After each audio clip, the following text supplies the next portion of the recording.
ولر طريقي كي أراه يطيب. بسم الله الرحمن الرحيم.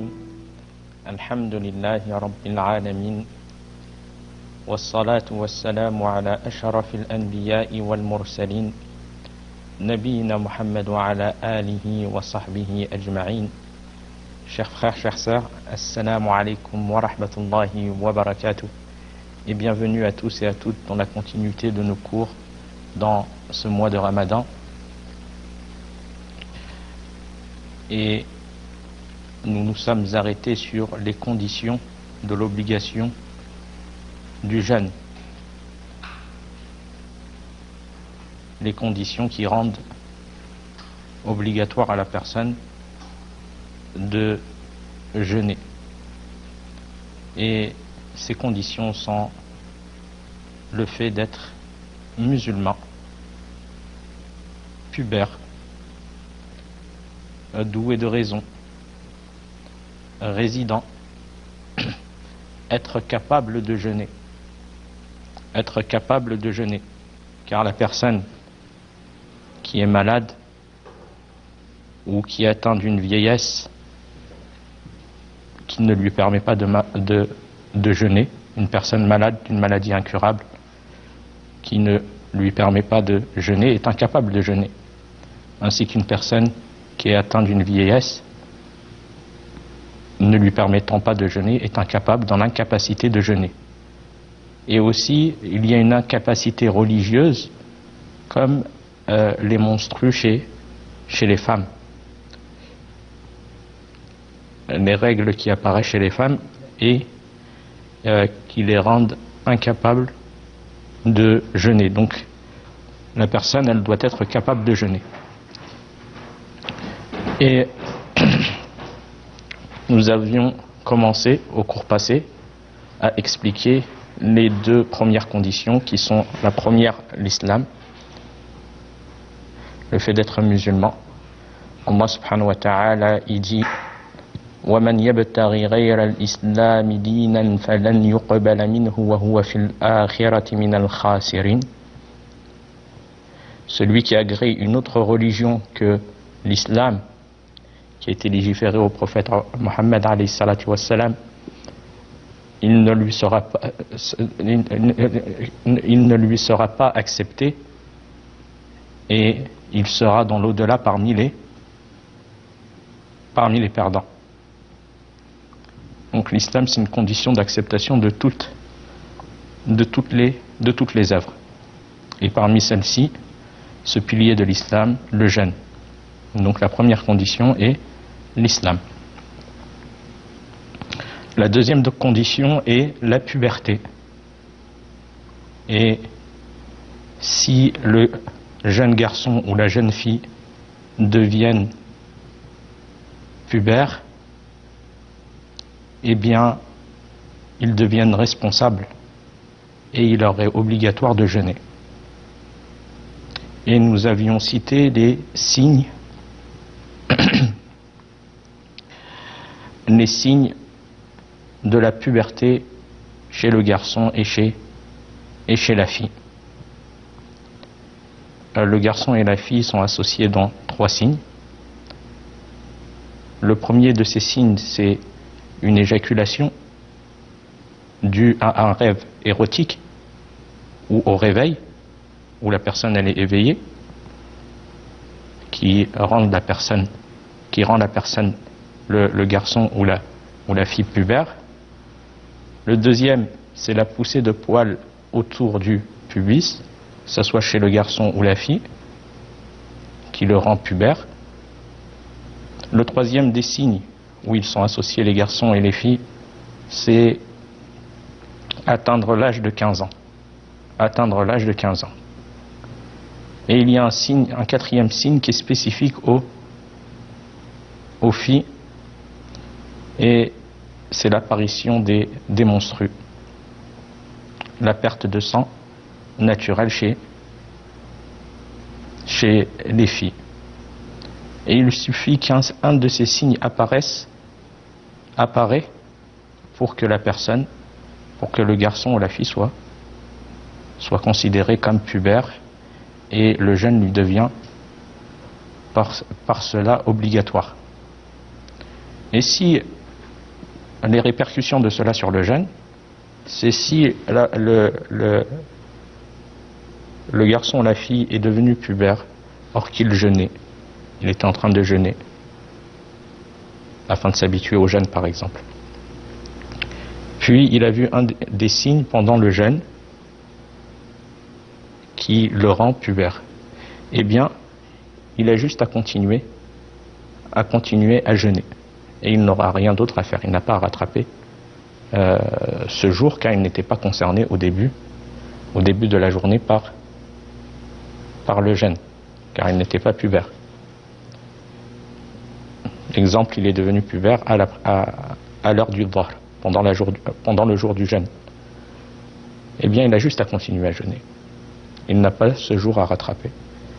Et si un enfant, il ne jeûnait pas, et à la prière, par exemple, du dhahr, il a vu un des signes apparaître, or qu'il mangeait, eh bien, il se doit d'arrêter de manger et de jeûner. Et il n'aura pas à rattraper ce jour de jeûne, car il n'était pas concerné au début de la journée par le jeûne, car il n'était pas responsable, il n'était pas pubère. Donc voilà les répercussions de cela concernant les deux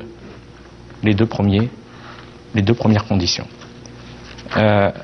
Puis aussi parmi les conditions, nous avons le fait d'être doué de raison.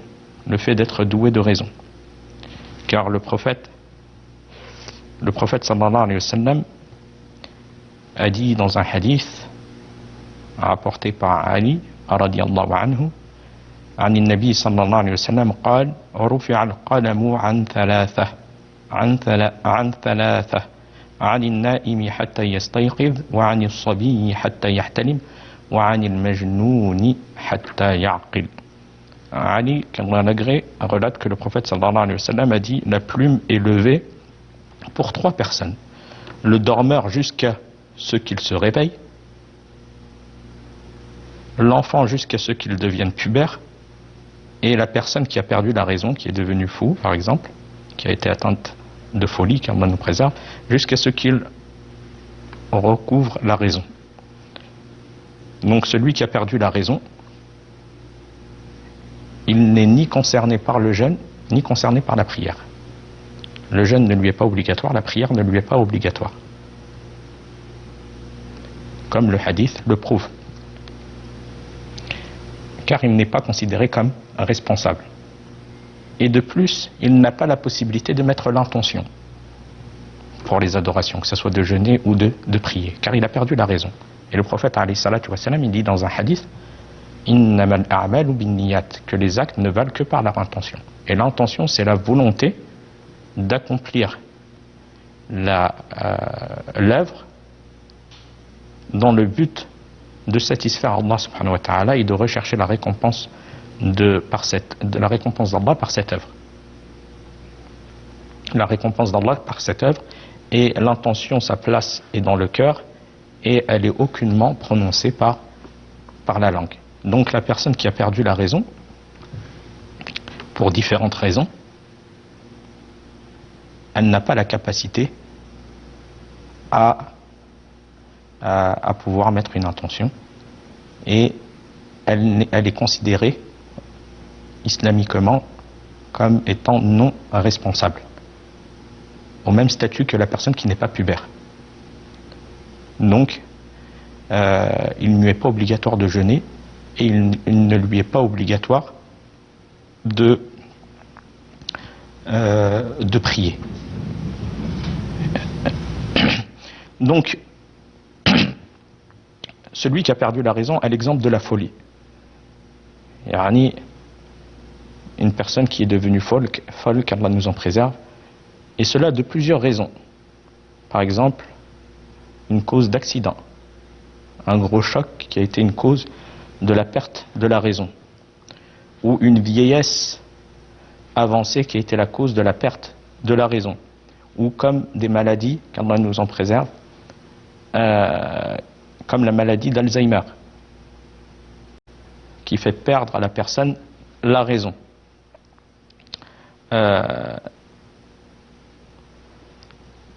Ou toute autre cause qui font perdre à la personne la raison, eh bien ces personnes-là, ils ne sont pas dans l'obligation de jeûner et ne doivent pas rattraper le jeûne si ils recouvrent la raison par la suite. Car ils sont au même statut que le pubère, la personne pubère, qui n'est pas pubère et qui est devenue pubère par la suite.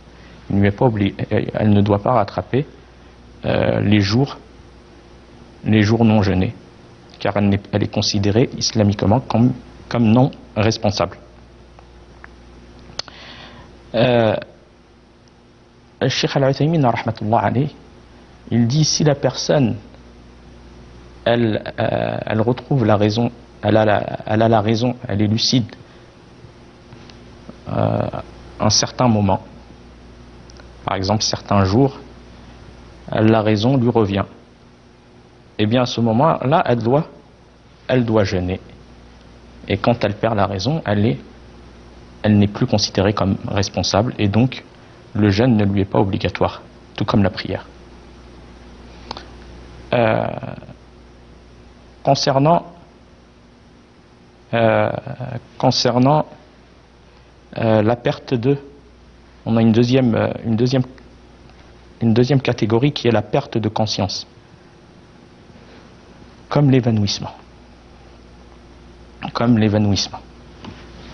Si la personne elle s'est évanouie ou elle a perdu conscience pendant toute la journée,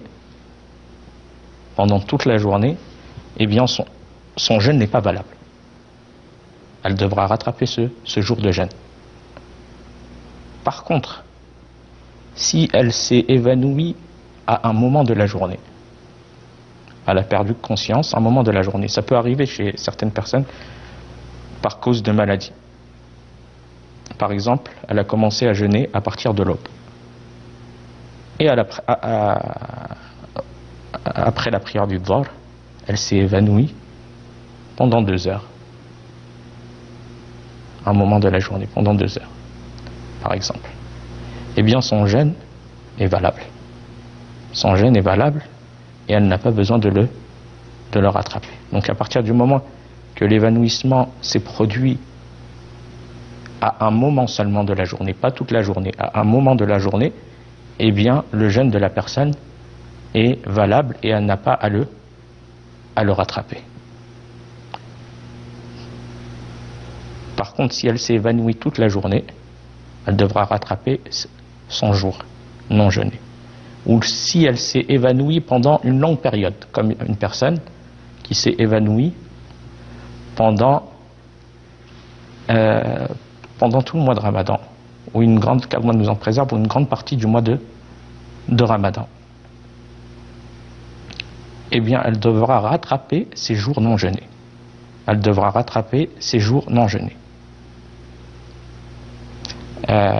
Les savants sont unanimes sur cela. Ça, c'est l'avis des quatre écoles juridiques.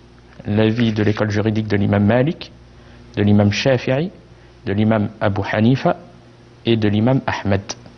Elle doit rattraper ses jours non jeûnés. La personne qui s'est évanouie pendant plusieurs jours. Par contre, concernant la prière, une personne qui est tombée dans le coma pendant plusieurs jours, doit-elle rattraper la prière? Eh bien, il y a une divergence des savants sur ce sujet. Et les savants disent que l'avis le plus pertinent, wallahu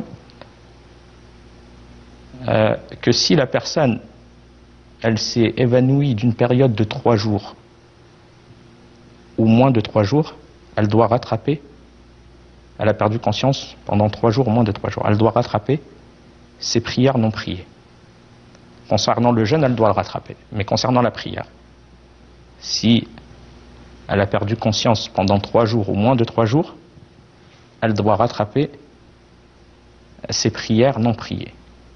Mais si cette perte de conscience a excédé à 3 jours, plus de 3 jours, eh bien, à ce moment-là, elle n'est pas elle est excusée, elle ne doit pas rattraper ses prières non priées. Et ça, c'est l'avis de Cheikh Abdelaziz ibn Baz, rahmatullah alayh, et d'autres grands savants sur le sujet. Non. On a aussi la personne qui a perdu la raison et qui recouvre la raison pendant la journée de jeûne. Une personne qui avait perdu la raison, donc elle n'était plus responsable, elle n'était pas responsable, il n'était pas obligatoire ni de prier ni de jeûner. Et pendant le mois de Ramadan, par exemple, à la prière du Dor, par exemple, la raison lui revient. Eh bien, elle devient responsable et elle doit s'abstenir de manger et de boire, elle doit jeûner et elle ne devra pas rattraper ce jour non jeûné. Elle ne devra pas rattraper ce jour non jeûné car elle était excusée et elle n'était pas responsable. Tout comme l'enfant qui devient pubère et tout comme le mécréant qui se convertit à l'islam. Il n'a pas rattrapé les jours non jeûnés car il n'avait pas les conditions réunies de l'obligation du jeûne. Mais à partir du moment qu'elles sont réunies, il se doit de jeûner. Nous avons aussi la vieille personne qui a perdu la raison, comme par maladie, comme Alzheimer ou autre. Il perd la raison, ou de son âge avancé, il perd la raison. Qu'Allah nous en préserve. Eh bien,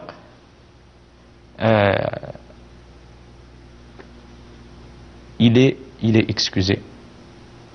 Et il ne devra ni jeûner et ni compenser en nourriture pour le jour non jeûné. Pourquoi? Parce qu'il n'est plus responsable. Il n'est plus responsable du fait qu'il a perdu la raison due à la vieillesse. Donc ni le jeûne ni la prière ne lui est obligatoire. Non. Non.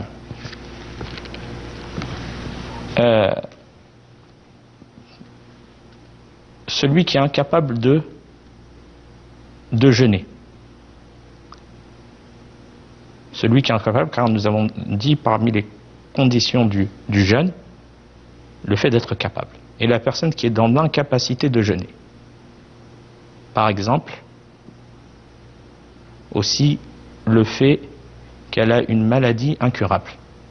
qu'Allah nous en préserve, comme le cancer ou autre maladie, où les médecins ont considéré que cette maladie, il n'est plus dans l'espoir de guérison médicalement, car Allah subhanahu wa ta'ala est capable de toutes choses. Médicalement, il n'est plus dans les capacités de guérir de cette maladie. Eh bien, cette personne-là doit rompre le jeûne, elle ne doit pas jeûner, et elle doit donner en compensation des jours non jeûnés en nourrissant un pauvre. Pour chaque jour non jeûné, elle nourrit un pauvre, car Allah subhanahu wa ta'ala, il dit dans son noble livre: Fattaqullaha mastata'tum, craignez Allah autant que vous le pouvez. Craignez Allah autant que vous le pouvez.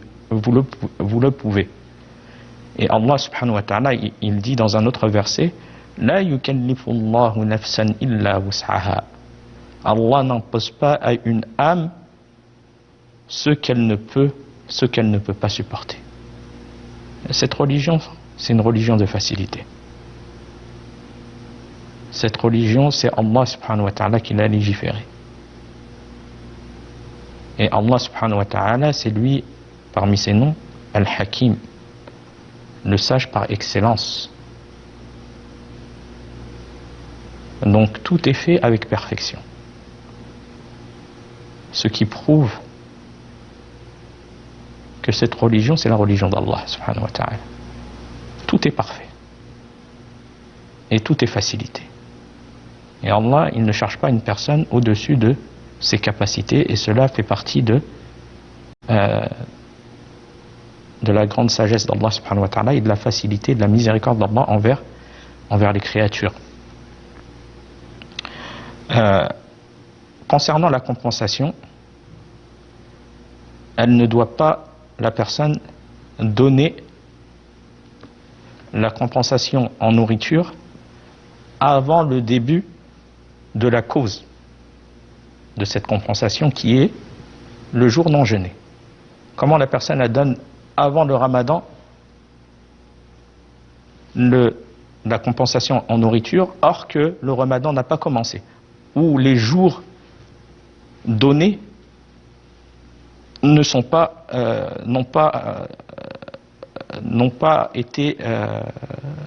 apparu. Ne sont pas apparus. Donc la cause de compensation n'est pas apparue. Donc elle ne doit pas donner en début de mois. Et Inch'Allah, on verra sur l'explication Inch'Allah de cela au prochain cours. Wa fil khitam hada wallahu a'lam.